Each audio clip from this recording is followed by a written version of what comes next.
सिद्धार्थ शिरोळे एक अभ्यासू आमदार आहे. आज त्यांची प्रेस कॉन्फरन्स मी बघितली.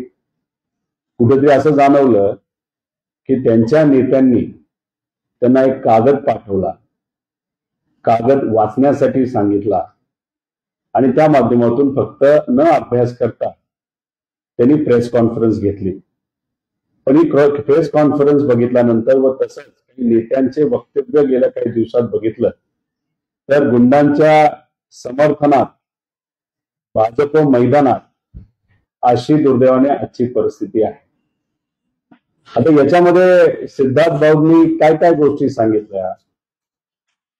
त्यांनी सांगितलं की माझ्या काळात म्हणजे महाविकास आघाडीच्या काळामध्ये हे पासपोर्ट निघाले. एक तर त्यांनी समजून घेतलं पाहिजे, नाही तर काही दिवसांपूर्वी अहिल्यानगरचे जे एसपी आहे त्यांनी एक प्रेस कॉन्फरन्स घेतली होती. ती प्रेस कॉन्फरन्स आपण ऐकली तर त्या प्रेस कॉन्फरन्स मध्ये त्यांनी म्हणजे एसपी साहेबांनी, होम डिपार्टमेंटचे एसपी असतात, कदाचित सिद्धार्थ भाऊंना ते माहीत नसावं, त्यांनी स्पेसिफिकली सांगितलेलं आहे जेव्हा आम्ही लोकेशन व्हेरिफिकेशनला गेलो, व्यक्ती व्हेरिफिकेशनला गेलो, ज्या पत्त्यावर आम्ही गेलो त्या पत्त्यावर ती व्यक्ती म्हणजे निलेश गायकवाड ही आम्हाला आढळली नाही असं स्पेसिफिकली तिथं दिलेलं आहे आणि ते रिपोर्ट सुद्धा झालेला आहे. मग हा रिपोर्ट कुठे गेला? तर हा रिपोर्ट गेला पासपोर्ट ऑफिसमध्ये. पासपोर्ट ऑफिस हे कोणाच्या अंतर्गत असतं? सिद्धार्थ भाऊ, हे पासपोर्ट ऑफिस विदेश मंत्रालयाच्या अंतर्गत येतं. 2014 पासून आतापर्यंत केंद्र सरकार कुणाचं आहे? हे भाजपचं सरकार. अप्रत्यक्षपणे तुम्ही हे सांगण्याचा प्रयत्न करत आहात की जयशंकर साहेब जे विदेश मंत्रालयामध्ये 2014 पासून आहे ते योग्य पद्धतीने काम करत नाहीत, त्यांचा विभाग भ्रष्ट आहे, गुन्ह्यांना समर्थन करणारा त्यांचा विभाग आहे, त्यांचे अधिकारी मॅनेज होऊ शकतात. म्हणजे कुठं ना कुठेतरी भाजपचं केंद्र सरकारवरच तुम्ही तिथं ताशिरे ओढले असं आपल्याला तिथं सांगावं लागेल. त्याच्याच बरोबर पत्ता कुठला आहे? तुम्ही बोलला जामखेडचा आहे. कृपा करून जरा नीट वाचा. तो अहिल्यानगर शहराचा पत्ता आहे आणि मी कर्जत जामखेडचा आमदार. मी अहिल्यानगर शहराचा आमदार नाही. कोण आमदार आहे हे तुम्ही तुमच्या लेवलला तिथं बघावं. त्याच्याच बरोबर तुम्ही सुद्धा युकेला गेला असाल, अमेरिकेला गेला असाल, बऱ्याच ठिकाणी गेला असाल. विजा काढत असताना एक तुम्हाला कॅरेक्टर सर्टिफिकेट द्यावं लागतं, इन्कम टॅक्सचे रिटर्न द्यावे लागतात, बरेच इतर काही डॉक्युमेंटेशन हे द्यावं लागतं. त्यातले काही डॉक्युमेंटेशन हे सरकारकडे द्यावं लागतं. हे महाशय निलेश गायकवाड हे नेत्यांच्या जवळचे जे गुंड प्रवृत्तीचे नाही तर गुंड व्यक्ती आहे, यांनी विजा व्हेरिफिकेशन नाही तर विजा घेत असताना कॅरेक्टर सर्टिफिकेशन हे झालं असतं तर गेल्या काही महिन्यांमध्ये झालेलं आहे. आणि गेल्या 3-3.5 वर्षामध्ये आपल्याला महाराष्ट्रामध्ये कोणाचं सरकार आहे? तर हे भाजपचं सरकार आहे. त्यामुळे 15 मिनिटाची त्यांची म्हणजे शिरोळे भाऊंची पत्रकार परिषद ही आपण सर्वांनी ऐकली. मराठी पत्रकारांचे मी आभार व्यक्त करतो. योग्य असे प्रश्न त्यांनी विचारले. बरेच प्रश्न विचारल्यानंतर सिद्धार्थ भाऊ जे अर्धवट माहितीवर त्यांच्या नेत्यांनी त्यांना दिलेला जो कागद होता त्या कागदाचा अभ्यास करून विषयाचा अभ्यास न करता फक्त कागदावर काय लिहिलं याचा अंदाज घेत तिथे त्यांनी पत्रकार परिषद घेतली. 8 मिनिटं जे प्रश्न पत्रकारांनी त्यांना विचारले त्याच्यावर दुर्दैवाने त्यांना उत्तर देता आलेलं नाही. मी सिद्धार्थ भाऊ शिरोळेंना हा कागद दाखवतो. हे आहे कोर्टाचा एक निर्णय. हा कोर्टाचा निर्णय कधीचा आहे? 2017चा आहे. निकाल तारीख 16 ऑगस्ट 2017. 2017ला शिरोळे भाऊ कोणाचं सरकार होतं? तर भाजपचं सरकार होतं. होम मिनिस्टर कोण होते? देवेंद्र फडणवीस साहेब होते. आता होम मिनिस्टर कोण आहेत? देवेंद्र फडणवीस साहेब आहेत. त्यावेळेस 2017ला हे कॅबिनेट मंत्री तुमच्या मंत्रालयामध्ये नाही तर तुमच्या मंत्री समितीमध्ये कॅबिनेट मंत्री एक होते, ते कोण होते तर राम शिंदे सर होते. 2017ला राम शिंदे सर हे कॅबिनेट मंत्री होते आणि त्याच्या आधी ते कुठल्या विभागाचे मंत्री होते तर राज्य गृह खात्याचे ते राज्यमंत्री होते. आता या निकालामध्ये आपण जर वाचलं तर याच्यामध्ये स्पेसिफिकली दिलंय की पोलीस विभागाला निलेश गायवळच्या विरोधात पुरावे देता आले नाही, जे दिले ते अपुरे होते आणि पोलीस प्रशासन कुठेतरी कमी पडलं म्हणून त्यांना जो मोका लागला होता, जे तडीपार झाले होते, त्याच्यातून त्यांना सोडण्यात आलं.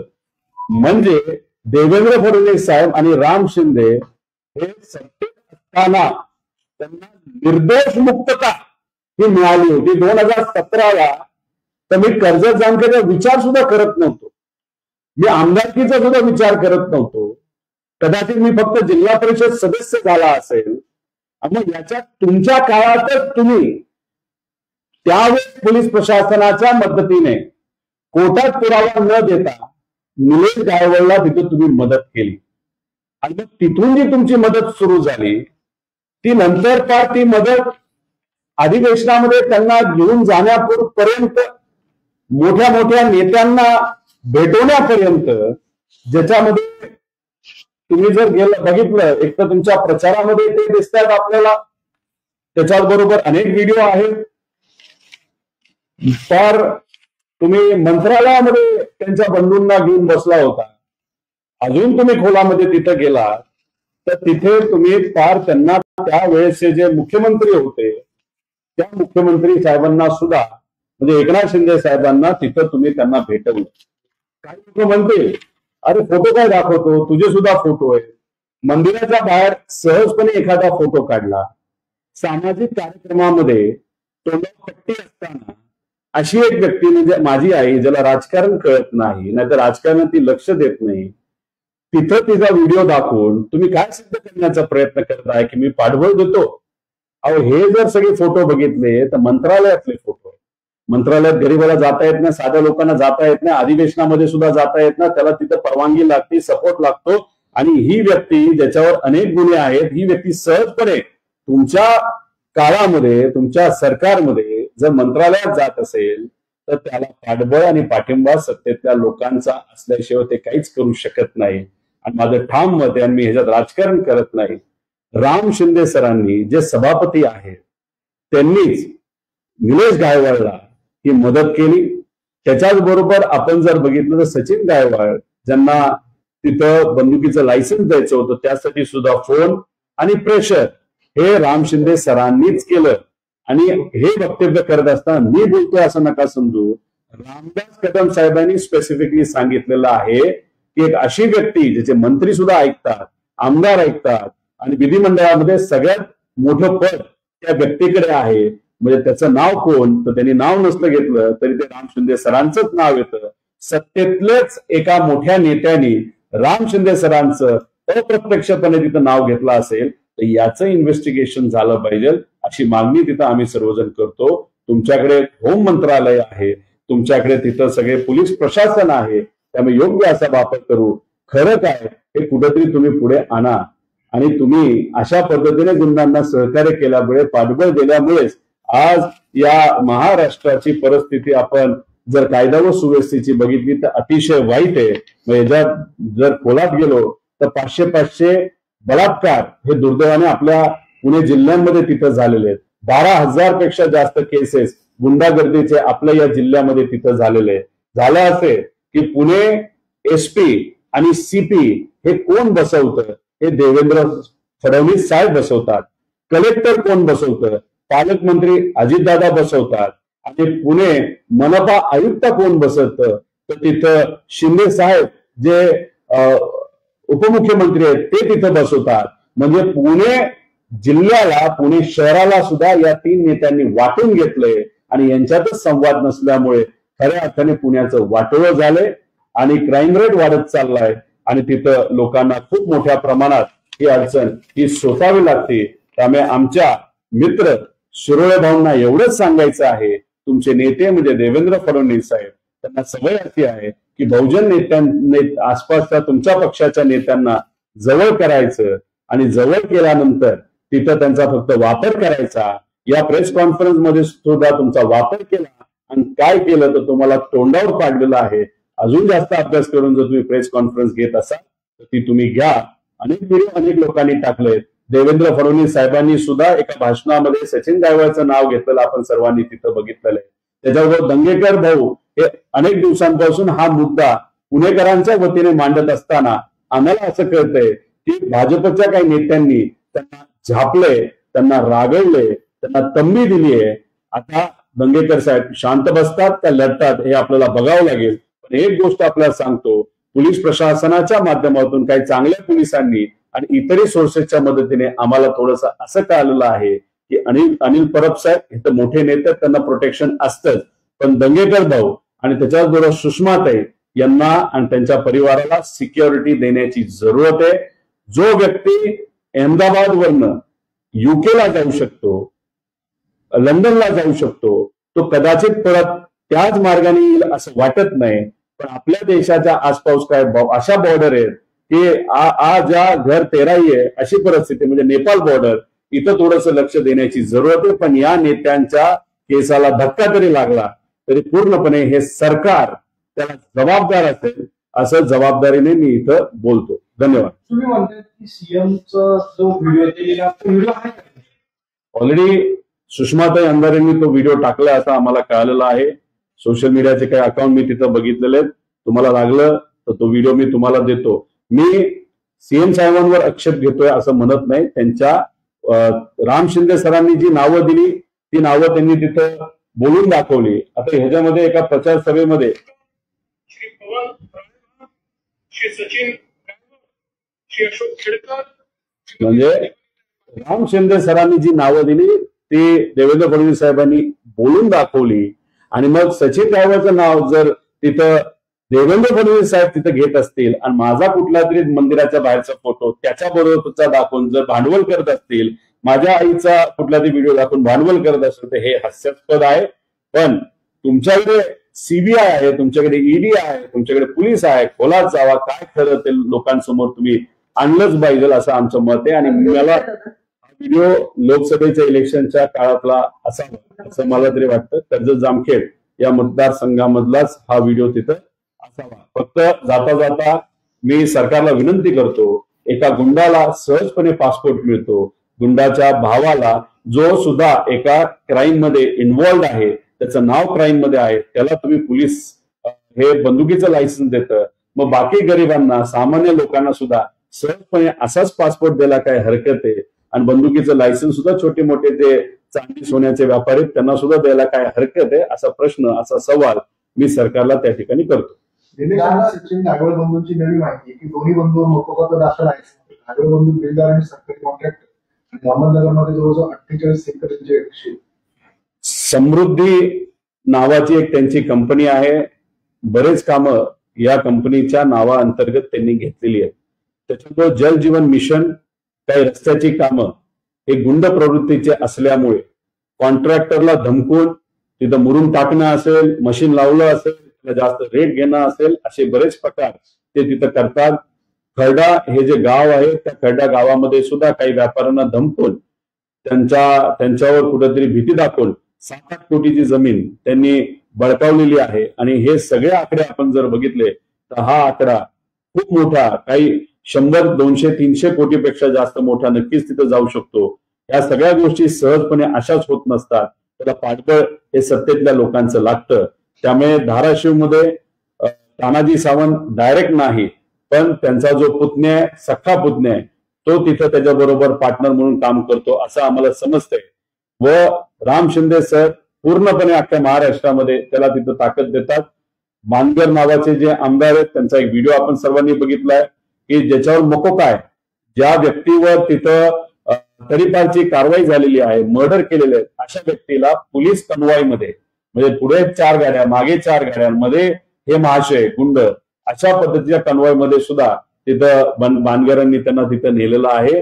त्याच्याच बरोबर इथे अनेक काही लोकांचे नातेसंबंध, त्याच्याच बरोबर आपण जर बघितलं तर चंद्रकांत दादा डायरेक्टली नसावेत असं मला वाटतं, पण त्यांच्या जवळचा जो त्यांचा ओएसडी आहे, त्याचं नाव मी विसरलो, समीर पाटील, याचं आणि त्याचं व्यावहारिक संबंध आहे, जवळचं नातं आहे. आता सुद्धा लंडनवरनं त्यांचं संभाषण नक्कीच तिथं होत आहे. त्याच्याच बरोबर त्यांनी काय त्याच्या खालच्या जे टोळीचे लोक आहेत त्या टोळ्याच्या लोकांना सांगून, जसं की आपल्या सुषमाताई आहेत आणि दंगेकर यांच्यावर थोडंसं लक्ष ठेवावं असं कुठेतरी सांगितलं असं आम्हाला कळतंय. आमच्यावर सुद्धा सांगितलं असं, पण आम्ही त्या बाबतीत काय करायचं ते आम्ही स्वतः तिथं बघून घेऊ. त्यांचं नाव घेतलं की कंपनीमध्ये पार्टनरशिप आहे, बरोबर आहे, थेट नाही पण पार्टनरशिप आहे. कुठली ती कंपनी आहे आणि अजून कुठल्या नेत्यांचे कोणी रिलेटिव्ह या कंपनीत बोर्डवरती आहेत? नाही, आता याच्यामध्ये हा जो कदाचित त्याचं नाव आहे धनंजय सावंत, धनंजय सावंत हे निलेश गायकवाड तिथे काम करतात. तुम्ही जर बघितलं तर पवन चक्क्या या लावण्याचं काम मोठ्या प्रमाणात धाराशिवमध्ये सुरू आहे. 2 प्रकरणं तिथं झाली होती, शेतकऱ्यांना मारहाण आणि धमक्या ह्या दिल्या गेल्या होत्या, तिथं निलेश गायकवाड इन्व्हॉल्ड होता. त्याच्याच बरोबर तिथं एका कंपनीचं ऑफिस आहे, ते कार्यालयाचं ऑफिस तोडलं गेलं होतं, त्याचे सुद्धा काही व्हिडिओ आहेत. त्याच्यामध्ये या लोकांचे जवळचे लोक तिथं आहेत, म्हणजे आपण जर बघितलं हे ते कार्यालय आहे, हे सगळे व्हिडिओ म्हणजे त्यांचे जवळचे गुंड, जसे पुण्यात गोळीबार केलेल्या जे काही 11-12 लोक आहेत त्यातले ठराविक पकडले, बाकी सगळे अजून सुद्धा फरार आहेत. तसंच तिथं त्यांचा तिथं मोठ्या प्रमाणात वापर हा केला गेला होता असं आमचं मत आहे. अजून काय? आज दादा म्हटले की सगळेच काकीच्या घरात राहतात आणि आपण तुमचा प्रश्न असा विचारला होता की रोहित दादांच्या आईचे म्हणजे तुमच्याच वहिनीचे देखील फोटो संघटनेतले व्हायरल होते. दादांचं स्पष्ट उत्तर आहे की सगळेच काचेच्या घरात राहतात. एका वाक्यात ते निष्कर्ष संपवतो. त्यांचं गोष्ट नाकडा म्हणणं काय मला तरी नाही सांगता येणार, पण याच्यामध्ये काही ठराविक फोटो जर आपण बघितले आमच्याकडे आहेत, पण आज मी देणार नाही, ते उद्या दाखवतो तुम्हाला. विषय एवढाच आहे, हे बघा, आमचं घर ईडीने बघितलंय, आमचं घर सीबीआयने बघितलेलं आहे, आमचं घर इन्कम टॅक्सने बघितलेलं आहे, आमचं घर सीआयडी महाराष्ट्र विभागाने तिथं बघितलेलं आहे. म्हणजे आता कुठलाच विभाग नाही राहिला की आमचं काचेचं, सोन्याचं, चांदीचं का विटेचं, सगळ्यांनी आमचं घर बघून तिथं झालेली आहेत. त्यामुळे जे नेते आज आमच्यावर बोलत आहेत त्यांचं घर काचेचं नक्कीच आहे. अनेक पुरावे आमच्याकडे आहेत, ते पुरावे आज मात्र तिथं आम्ही देणार नाही. योग्य वेळ आणि नंतर नक्कीच ते पुरावे आम्ही सर्वजण देऊ. आणि मला शिरोळ भाऊंना सुद्धा सांगायचंय, कदाचित मी डायरेक्ट बोलणार नाही, तुम्ही सुद्धा काचेच्या घरात काही व्यक्तिगत कारणांमुळे राहताय हे मला आम्हा सगळ्यांना तिथं माहिती आहे, पण त्या लेवलचं राजकारण हे आम्ही करणार नाही. तुम्ही मित्र आहात, तुमच्यात पोटेन्शियल आहे, नक्कीच तुम्ही चांगलं कार्य कराल. ज्या काही पर्सनल गोष्टी असतात, ज्या तुमच्या जवळच्या असतात, त्या व्यक्तिगत असतात, त्या खोलात आम्ही कधी जात नाही, कारण आम्हाला त्या पद्धतीचं राजकारणच कळत नाही, ना तर आम्हाला करायचं नाही. नाही, अजून नाहीये, उद्यापर्यंत मी दाखवतो. मनामध्ये असं काही बोलून जातं आणि हे स्टेटमेंट कोणी भाषण केली का किंवा काय भाषण केली त्याचा विचार करायला पाहिजे असं.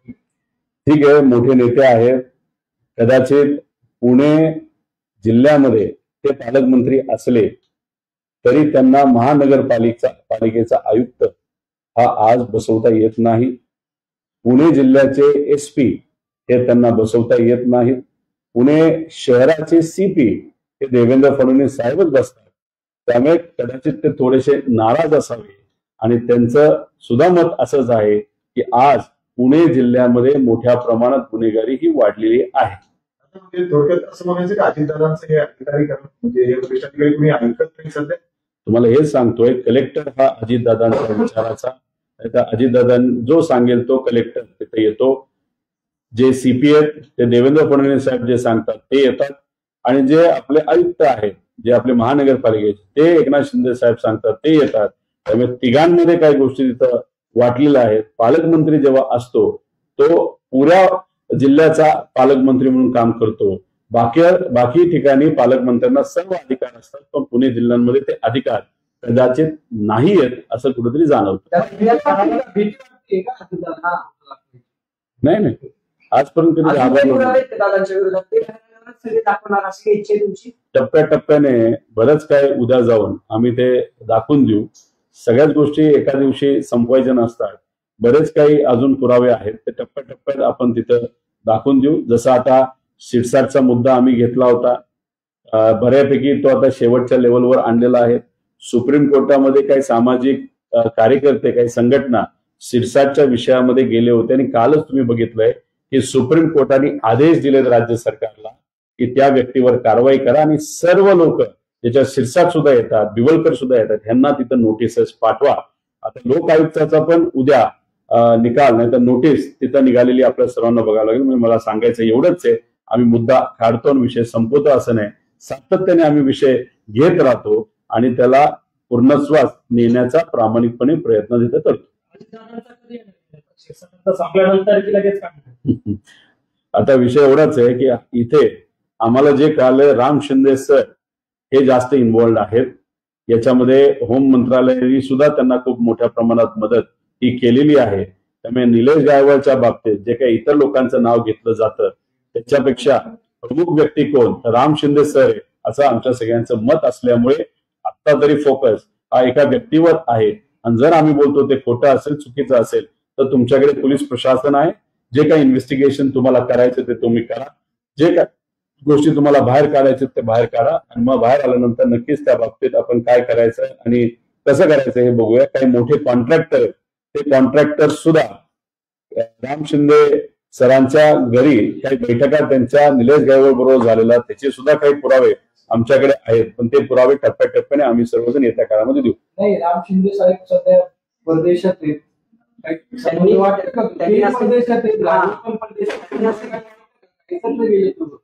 विषय एवढाच आहे की कदाचित एक जण अमेरिकेत आहे, एक जण युके मध्ये आहे असं तरी समजतं. आता दोघं भारताच्या बाहेर आहेत आणि एका वेळेसच ते बाहेर तिथं गेले. आणि जेव्हा निलेश गायकवाडवर ऍलिगेशन सुरू झालं होतं तेव्हा त्या काळामध्ये माझ्या मतदारसंघामध्ये मोठ्या प्रमाणात पाऊस सुरू होता. पाऊस इतका सुरू होता की चोंडी हे जे गाव आहे, जे राम शिंदे सरांचं गाव आहे, ते सुद्धा पाण्याखाली होतं. पण एका बाजूला निलेश गायकवाडचा विषय हा पेटला असल्यामुळे कदाचित राम शिंदे सरांना त्या विषयाकडे, निलेश गायकवाडला आपल्याला कसं वाचवता येईल याच्याकडे जास्त लक्ष असल्यामुळे मुंबईत ते बिझी राहिले. 3 दिवस तिथे राहिले, गाव पाण्याखाली असताना सुद्धा. आम्ही मात्र लोकांना मदत करण्यासाठी माझ्या मतदारसंघामध्ये तिथं होतो, चोंडी या गावामध्ये होतो. याच्यावरूनच कळतं की प्रायोरिटी राम शिंदे सरांची लोक नसून असे गुंड नाही तर कॉन्ट्रॅक्टर लोक आहेत. आता आज हे दोघं जर बाहेर असतील, भारताच्या बाहेर, तिथून ते सोशल मीडियाच्या मदतीने सुद्धा बोलू शकतात, नॉर्मल फोनवर सुद्धा बोलू शकतात. कदाचित तिथे बसून एक रणनीती ते डिझाईन करतील. रणनीती डिझाईन केल्यानंतर आल्यानंतर राम शिंदे सर एक प्रेस कॉन्फरन्स घेतील आणि त्यातून बऱ्यापैकी माहिती ही निलेश गायकवाडनीच तिथे दिली असेल. आम्ही वाट बघत आहोत काय पद्धतीची प्रेस कॉन्फरन्स होती. म्हणून सगळे पुरावे आज तिथे देणार नाही. त्यांची प्रेस कॉन्फरन्स झाल्यानंतर अजून इतर पुरावे जे एकदम व्यक्तिगत आहेत ते पुरावे आम्ही नक्कीच देऊ. ठीक, थँक्यू. महाविकास आघाडीचे शिष्टमंडळ निवडणूक आयुक्तांना भेटणार आहे. शरद पवार, उद्धव ठाकरेंच्या नेतृत्वातील भेट होणार आहे. राज ठाकरे आता महाविकास आघाडीचे शिष्टमंडळ. तुम्ही जर बघितलं तर राज ठाकरे साहेबांचं सुद्धा मत आहे की वोट चोरी झाली आहे. त्याच्याचबरोबर इलेक्शन कमिशन जसं वागतंय ते स्वायत्त संस्थेसारखं वागत नाही. भाजपचा प्रभाव हा इलेक्शन कमिशनवर खूप मोठ्या प्रमाणात आहे. त्या अनुषंगाने एक तर विधानसभेमध्ये वोट चोरी झालीच, पण त्यानंतर सुद्धा आतापर्यंत बऱ्यापैकी काही बदल हे मतदार यादीमध्ये झालेत असं आम्हाला वाटतं. त्यासाठी एक शिष्टमंडळ हे इलेक्शन कमिशनला लवकरच तिथं भेटेल आणि त्याच्यात जर तिथं राज ठाकरे साहेब येत असतील आणि त्यांनाही शंका जर त्या इलेक्शन प्रोसिजरवर असेल तर स्वागत करण्यासारखी गोष्ट आहे. मराठवाड्यात भाजपला अजित पवार नकोय. भाजपची मध्यरात्रीपर्यंत महत्वाची बैठक झाली. भाजप युती आणि स्वबळावर चर्चा असं सूत्र सांगतात. शिवसेनेशी थोडं जुळेल पण राष्ट्रवादी युती नको. भाजप पदाधिकाऱ्यांचे मुख्यमंत्री फडणवीसांसमोर एक तुम्ही समजून घ्या, जिल्हा लेवलला ह्या गोष्टी होत आहेत त्या आम्ही समजू शकतो. पण 2029ला भाजपला तसंही अजितदादांचा पक्षही नको, आणि एकनाथ शिंदे साहेबांचा पक्षही नको, हे सिद्ध तिथं झालेलं आहे. एकनाथ शिंदे साहेब हे मोठे राज्याचे नेते नक्कीच होते. चांगल्या योजना ज्या लोकांनी स्वीकारल्या त्या त्यांनी आणल्या. पण देवेंद्र फडणवीस साहेब मंत्री झाल्यापासून टप्प्याटप्प्याने एक एक योजना ते कमी करत चाललेले आहेत. जसं की आनंदाचा शिदा हा कमी केलेला आहे. धार्मिक पर्यटन याला एक मोठ्या प्रमाणात निधी दिला जात होता, तो कुठेतरी बंद झालेला आहे. त्याच्याचबरोबर लाडक्या बहिणी, 30 लाख लाडक्या बहिणींची नावं कमी केली. नाव एकनाथ शिंदे साहेबांचं दुर्दैवी तिथं खराब होते. कदाचित देवेंद्र फडणवीस साहेबांना तेच हवं असावं. अजितदादांच्या बाबतीत सुद्धा आपण जर बघितलं असेल की त्यांचे नेते हे बऱ्यापैकी अडचणीत आलेले आपण बघू शकतो. निधीला सुद्धा ते स्वतः फायनान्स मिनिस्टर असले तरी त्यांची प्रत्येक फाईल एका अधिकाऱ्याकडे जाते आणि त्या अधिकाऱ्याकडनं ते सीएम साहेबांकडे जाते. तिथे त्यांना बऱ्याच अडचणी आहेत. त्यामुळे फक्त जिल्ह्यापुरता हा विषय न राहता 29ला हे तिन्ही पक्ष वेगळे लढतील असं आम्हा सगळ्यांना वाटतं. हिंदूंनी सणांसाठी हिंदू दुकानातूनच खरेदी करावी असं संग्राम जगतापांचं विधान. याच्यावर मी बोलण्यापेक्षा अजितदादांनी तिथं बोलावं. एका बाजूला मुस्लिम समाजाच्या वेगळ्या वेगळ्या बैठका तुम्ही तिथं घेता, तुमचे मंत्री जे मायनॉरिटीचे मंत्री आहेत ते वेगळे वेगळे कार्यक्रम हे मुंबईमध्ये तिथं घेतात, आणि दुसऱ्या बाजूला संग्राम जगताप हे अशा पद्धतीने खालच्या लेवलला जाऊन तिथं वक्तव्य करत असतील, त्याला आपण काय म्हणणार? संग्राम जगतापांनी ठरवलेलं आहे की 2029चं इलेक्शन हे भाजपच्या तिकिटावर तिथं लढायचं, आणि तसं जर लढायचं असेल तर द्वेष निर्माण केल्याशिवाय आपण लढूच शकत नाही. हे सिद्ध झालेलं आहे, हे आम्ही लिहून देतो. तिथं तटकरे साहेब खासदारकी भाजप बरोबर लढतील. इथं हा जो जगताप, संग्राम जगताप आहेत ते 100% भाजपवर लढणार आहेत. आणि हेच तुम्ही जर बघितलं तर काही नेत्यांना अडचणीत आल्यासारखं दाखवतात. देवेंद्र फडणवीस साहेब त्यांना बोलावतात, आमदारांना बोलावतात आणि सांगतात तुझा नेता तुझ्यावर नसला तरी मी तुझ्या बरोबर आहे. त्याचा अर्थ एकच येतो की बाबांनो 29ला तुम्हाला भाजपच्या चिन्हावर तिथं लढावं लागणार आहे, तेव्हा मात्र तुम्ही आमच्या बरोबर या. हे त्याची पूर्णपणे तयारी आतापासून सुरू झाली आहे असं कुठेतरी आपल्याला म्हणता येईल. जयंत दादाच्या सभेत एक वक्तव्य, प्राण्यांवर हल्ला केला आम्ही शस्त्र हातात घेऊ, फडणवीसांना आम्ही साधू संतांनी मिळून मुख्यमंत्री केले असं त्यांचं. लोकांनी मिळून तिथं मुख्यमंत्री केलेलं आहे. आता याच्यामध्ये त्यांचं काय मत होतं, कुठल्या विषयावर ते बोलले, कदाचित कबूतर खाण्याच्या बद्दलचा त्यांचा मुद्दा असायचा. सरकारच निर्णय घेतंय, नंतर सरकारच निर्णय बदलतंय. सरकार काय निर्णय घेण्याचा प्रयत्न करत आहे आणि काय घेतंय हे कोणाच काय कळत नाही. त्यामुळे जे लोक भाजप बरोबर राहिले होते ते लोक आता भाजपपासून वेगळे होतील अशी आज परिस्थिती आहे. काय होतंय की केंद्रात यांचं सरकार, राज्यात यांचं सरकार, तरी सुद्धा हिंदू खतरे में आहेच. आता हिंदू खतरे में कधी बाहेर निघेल, जेव्हा कदाचित वर आणि खाली भाजपचं सरकार नसेल तेव्हाच ती परिस्थिती येईल. का? कारण का फक्त हिंदूंच्या मताचा वापर हे इलेक्शन पुरता तिथं करायचा, हिंदू मुस्लिम करायचं, ओबीसी मराठा करायचं. आता ओबीसी विरुद्ध एसटी तिथं त्यांनी सुरू केलेलं मराठी अमराठी करायचं, म्हणजे द्वेषाचं राजकारण मुद्दामून त्यांनी पेटवत ठेवलेलं आहे. आणि याच्यातच आम्ही राजकारण करून सत्तेत येऊ असं कुठेतरी ते सिद्ध करण्याचा प्रयत्न करत आहेत. जैन धर्मासाठी कबूतर खाण्यासाठी जैनचे जे महामुनी आहेत त्यांनी ही सभा आयोजित केलेली होती, शांती सभा. पण त्यावेळी त्यांचे जे गुरु आहेत त्यांनी असं सांगितलंय की एखादा व्यक्ती जर त्या कबुतराच्या विषयामुळे म्हणत असेल तर त्याच्यात काय, अनेक लोक असेही म्हणतात. त्याचबरोबर जर डॉक्टर असं म्हणत असतील की या विषयामुळे होतात तर ते डॉक्टर सुद्धा काहीही सांगतात. जेव्हा या जगामध्ये आरोग्याची चर्चा जेव्हा सुरू होते तेव्हा डॉक्टर बनणं सोपं नसतं. त्यामुळे कुठल्याही नेत्याला, कुठल्याही व्यक्तीला डॉक्टरवर अशा प्रसंगी विश्वास ठेवणं जास्त महत्वाचं आहे. आमचा विश्वास डॉक्टर काय म्हणतात याच्यावर आहे. आता धर्मगुरू काय बोलले, तसं काय बोलले, त्यांच्यावर काय लोकांची चर्चा प्रतिक्रिया हे मला तरी सांगता येणार नाही. फक्त माझं एकच मत आहे, आमच्या परिचयाचे जैन समाजाचे जी लोक आहेत त्यांचं मत एवढंच होतं, अचानक कबूतरखाना बंद केल्यामुळे कबुतरांना जी अनेक वर्षांपासूनची सवय तिथे येऊन खाण्याची होती ती मोडल्यामुळे कबूतर ही मरण पावले तिथं मेल्यामुळे. आणि जैन समाजामध्ये जनावरं असतील, प्राणी असतील, पशु असतील यांना खूप, आणि माणसं असतील खूप महत्व दिलं जातं. त्यामुळे लोक बऱ्यापैकी हे भावनिक झाले होते. पण जेव्हा वेळ सायन्स आणि कुठेतरी अंधश्रद्धा याच्यावरचा विषय येतो तेव्हा आम्ही सायन्सच्या पाठीमागे भक्कमपणे उभे राहतो. नॅशनल एनिमल म्हणून घोषित करावा अशी देखील मागणी या सगळ्या. नाही, जे काय करायचं करा. गायी तर नॅशनल अॅनिमल झाली असं मला वाटतं. अजून इतरही अॅनिमल्स करा. आणि या बीजेपीच्या सरकारच्या काळामध्ये माणसांना सुद्धा नॅशनल काहीतरी करा. कारण का तिथे अत्याचार महिलांवर होत आहेत, त्याच्याबद्दल कुणीच काय खरं ना. अतिवृष्टीमध्ये माणसं मरण पावली, आत्महत्या तिथं करत आहेत. युवांना नोकऱ्या नाहीत, ते आत्महत्या तिथं करतायत. जर नॅशनल पदवी दिल्यानंतरच माणसं आणि सरकार त्या व्यक्तीकडे नाही तर त्या गोष्टीकडे लक्ष देणार असतील तर माणसांना सुद्धा दर्जा देऊन टाका. नॅशनल माणूस दर्जा नाही तर ह्युमन दर्जा. त्याशिवाय लोक माणसांकडे मात्र त्या ठिकाणी बघणार. त्यांचीच जे लोकनी डॉक्टरांना वाटते त्याचीच महानगरपालिका, मुंबई महानगरपालिकेवर सत्ता येईल असं देखील आता ठीक आहे. आता ती कुठली सभा, काय ते बोलले, किती त्यांचा त्या बाबतीतला अभ्यास आहे मला नाही सांगता येणार. पण जैन समाज भावनिक आहे या विषयाच्या बाबतीत आणि भावनेच्या भरामध्ये कदाचित ते तिथं बोलले असावे. पण अंधविश्वास हे योग्य नाही. आपल्याला सायंटिफिक विचारानेच पुढे जावं लागतं. पण हे करत असताना कुठलाही निर्णय जेव्हा सरकार घेते अचानक पद्धतीने तुम्ही जेव्हा करता तेव्हा तिथं अडचणी नक्कीच येत असतात. जसं की कबूतरखान्याच्या बाबतीत अचानक बंद केल्यामुळे अडचणी नक्कीच निर्माण झाल्या. त्याला कुठेतरी एक दीर्घकालीन धोरण आणून टप्प्याटप्प्याने काय गोष्टी केल्या असत्या तर मग आजारपण आणि तिथं असणाऱ्या इतर लोकांना जो त्रास तोही सुटला असता आणि जैन समाजाच्या भावनिक ज्या संवेदना होत्या त्या सुद्धा तिथं जपल्या गेल्या असत्या.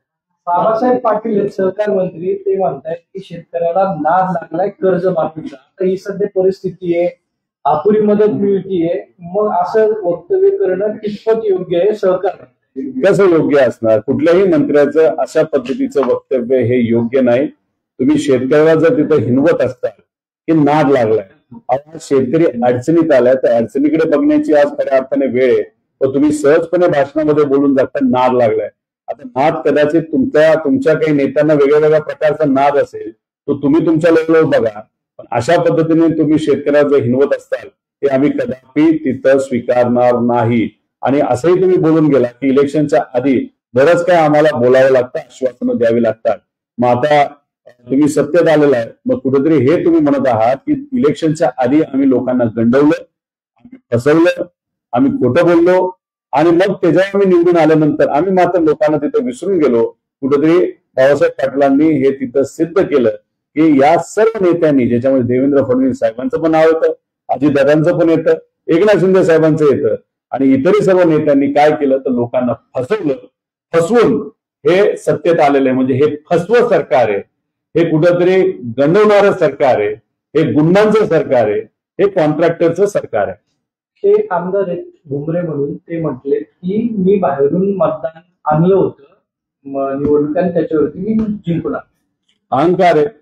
त्यांनी कुठेतरी अप्रत्यक्षपणे राहुल गांधीजींना पाठिंबा दिला असं आपल्याला म्हणावं लागेल. आमच्यातले पण बरेच उमेदवार हेच सांगतायत की बाहेरून हे मतदान आणलं गेलं होतं. काही कॉलेजेसची मुलं हे बिहारचे, युपीचे, गुजरातचे, त्यांचं रजिस्ट्रेशन महाराष्ट्रात झालं आणि त्या मुलांनी सुद्धा आम्ही महाराष्ट्राचे नागरिक आहोत अशा दृष्टिकोनातून तिथं मतदान केलं.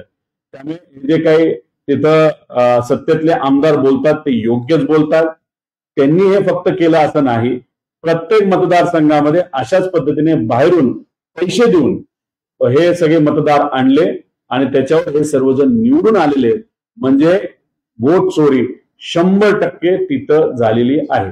आमदारांनी कबूल केलंय की त्यांनी आमदारांनी कबूल केलंय म्हणजे सरकारने कबूल केलंय असं आपल्याला म्हणावं. थँक्यू.